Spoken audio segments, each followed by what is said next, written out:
नमस्कार।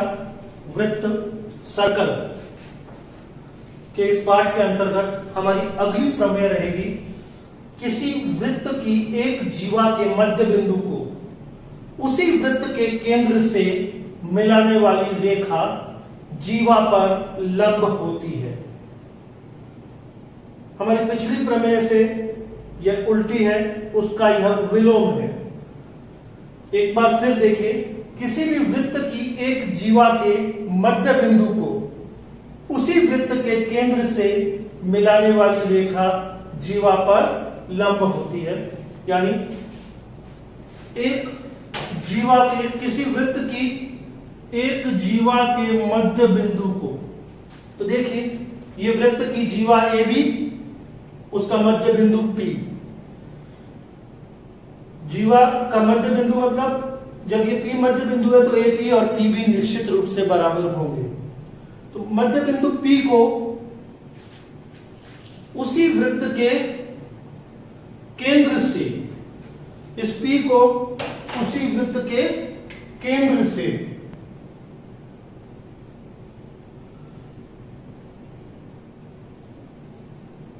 उसी वृत्त के केंद्र से मिलाने वाली रेखा जीवा पर, ये जीवा है, जीवा पर एकदम लंब होती है।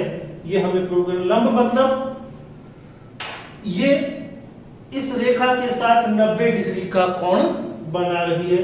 ये हमें इसका मतलब ये सिद्ध करना है कि ये वाला कोण और ये वाला कोण दोनों 90 डिग्री के कोण हैं। ये हमें सिद्ध करना है। तो देखिए एक बार फिर, पिछली प्रमेय थी वृत्त के केंद्र से जीवा पर डाला गया लंब जीवा को समद्विभाजित करता है। तो वो लंब था, यानी ये 90 डिग्री के कोण दिए हुए थे और ये हमने दोनों टुकड़े बराबर सिद्ध किए थे। इस प्रमेय में हमें ये दोनों टुकड़े जो जीवा के हैं ये बराबर हैं, और ये जो रेखा है मध्य बिंदु को केंद्र से मिलाने वाली, ये लंब है, यानी 90 डिग्री का कोण बना रही है। ये हमें सिद्ध करना है। तो सबसे पहले दिया हुआ है निश्चित रूप से जीवा के मध्य बिंदु को, यानी P जो है जीवा का मध्य बिंदु है, तो AP और PB बराबर है। हमें दिया हुआ है AP बराबर PB, ये दिया हुआ। सिद्ध क्या करना है कि ये जो OP है ये AB पर लंब है। OP लंब है जीवा AB पर, OP लंब है जीवा AB पर। या इसी बात को हम ऐसे भी लिख सकते हैं। देखिए लंब का मतलब 90 डिग्री का कोण, यानी इधर वाला कोण OP है 90 डिग्री का है, और इधर वाला कोण OPB भी 90 डिग्री का है। यानी कोण OPA बराबर कोण OPB बराबर 90 डिग्री। दोनों कोण 90 डिग्री के होंगे तो अपने आप ये लंब हो जाएगा। तो या तो ये चीज लिखो कि दोनों कोण 90 डिग्री के सिद्ध करने हैं, या OPA लंबवत AB लिखो, दोनों एक ही बात है। अब रचना, इसके लिए हमें रचना क्या करनी पड़ेगी, वही यहाँ पर हमें जब भी हम कोई सिद्ध करते हैं कुछ, तो त्रिभुजों की सर्वांग समता का उपयोग सबसे ज्यादा करते हैं। तो यहाँ हमें त्रिभुज नहीं मिल रहे हैं, तो सबसे पहले हम O को A से मिलाकर एक त्रिभुज का निर्माण करते हैं, और O को B से मिलाकर दूसरे त्रिभुज का निर्माण करते हैं। अभी हमें OPA नाम से एक त्रिभुज मिल गया और OPB दूसरा त्रिभुज मिल गया। अब हमारा काम पहले करने से पहले लिख देते हैं हमने रचना क्या की है। O को A से मिलाया तथा O को B से मिलाया, O को B से मिलाया। ये काम हमने किया। अब हमको निश्चित रूप से यहां दिखाई दे रहा है दो त्रिभुज मिल रहे हैं। अब वही प्रक्रिया है, इन दोनों त्रिभुजों को हमें सर्वांग सम सिद्ध करना है, और सर्वांग सम सिद्ध करने के हमारे पास S S S, S A S, A S A और आर एच एस नाम से 4 नियम है। देखते हैं यहां कौन सा नियम लगता है। सबसे पहले त्रिभुज A B O P A, त्रिभुज ओ पी ए, इधर वाला त्रिभुज ओ पी ए, वह त्रिभुज ओ पी बी में, इन दोनों त्रिभुजों में कुछ बराबर दिखाई दे रहा है। मुझे तो निश्चित रूप से मालूम है ए पी और पी बी बराबर है। क्यों? प्रमेय में दिया हुआ जीवा का मध्य बिंदु पी। तो जब ये मध्य बिंदु है तो निश्चित रूप से ए पी और पी बी बराबर है, दिया हुआ है, मैं लिखा भी है ए पी बराबर पी बी। क्यों? क्योंकि दिया हुआ है। इसके अलावा अगर आप ध्यान से देखें तो दोनों त्रिभुजों में इस त्रिभुज की ओ ए और इस त्रिभुज की ओ बी बराबर है। ओ ए बराबर ओ बी क्यों है बराबर? ओ ए और ओ बी क्यों बराबर है? स्पष्ट है, ओ ए भी इसी वृत्त की त्रिज्या है और ओ बी भी इसी वृत्त की त्रिज्या है। तो क्यों बराबर है? क्योंकि एक ही वृत्त की त्रिज्याएं हैं।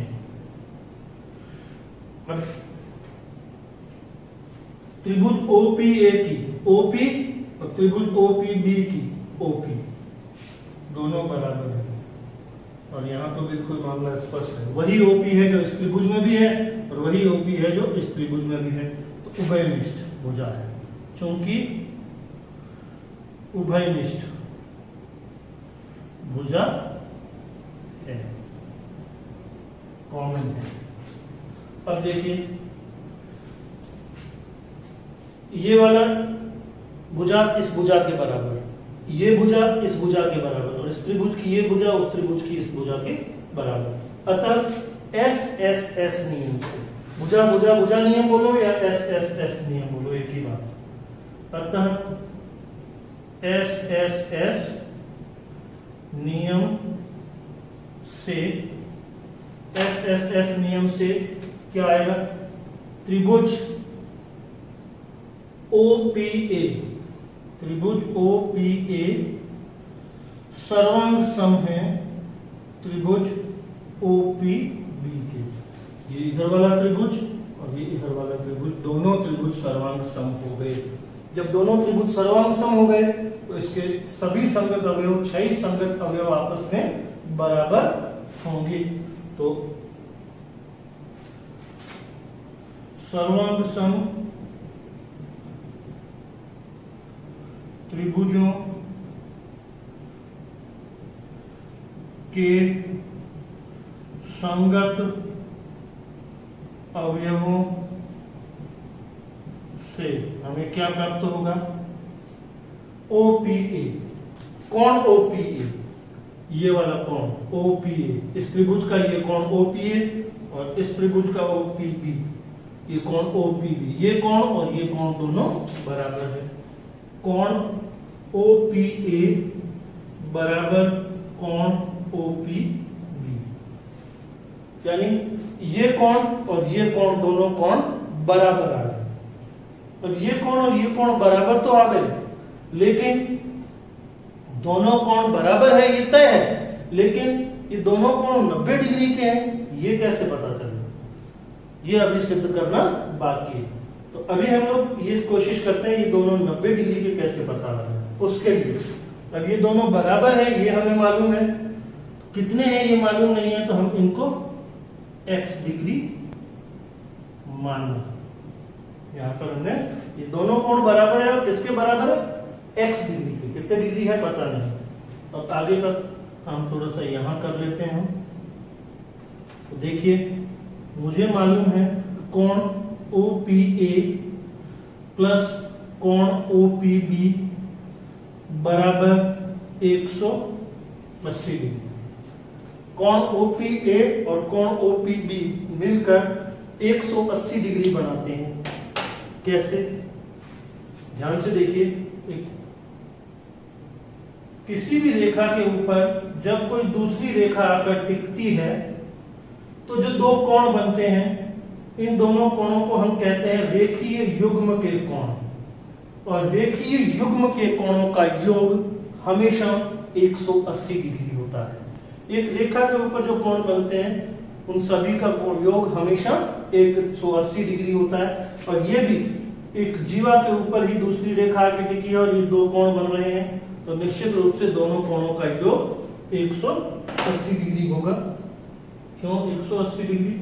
चूंकि रेखीय युग्म के कोण हैं, क्योंकि रेखीय युग्म के कोण हैं।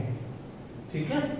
हाँ, अब कोण OPA किसके बराबर? x। OPA की जगह मैं रख देता हूं x, प्लस OPB भी x है, दोनों बराबर हैं और x के बराबर माना बराबर 180।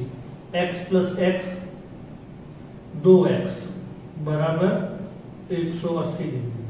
तो x बराबर 180 बट्टा 2, 2 भाग में चला जाएगा तो ये हो जाएगा 90 डिग्री।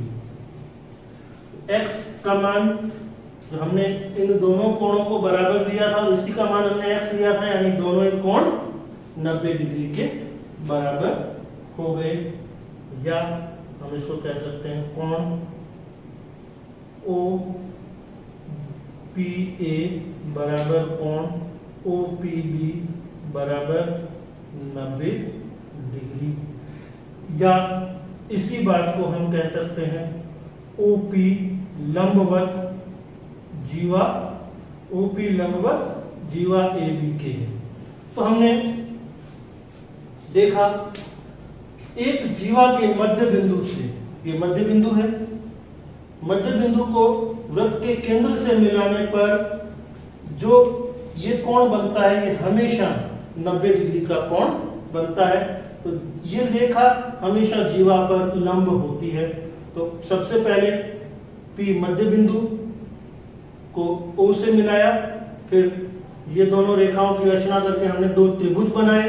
उन त्रिभुजों को सर्वानुसंग सिद्ध किया भुजा भुजा भुजा नियम से, और फिर उसके संगत अवयवों में ये वाला कोण और ये वाला कोण बराबर आया।